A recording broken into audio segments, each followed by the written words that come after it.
How to log out of all devices in Brawl Stars.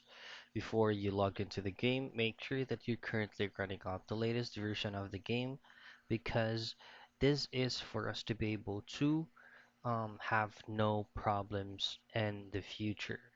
So once everything is checked out, just log into your game. If this is going to be the main phone that you're currently using, then you can definitely log out all of devices from your account. So for you to do that, you'll be able to see three lines in here, which is usually located at the top right portion of your screen.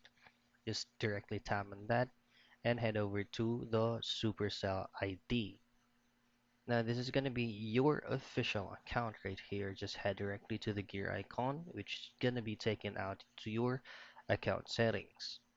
Now in here, what you want to do is just to tap on logged out, and it will automatically be logged out of all devices because this is your main account from the Supercell ID.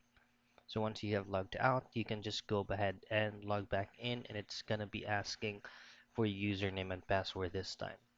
So that's it. That's how you logged out of all devices on Brawl Stars.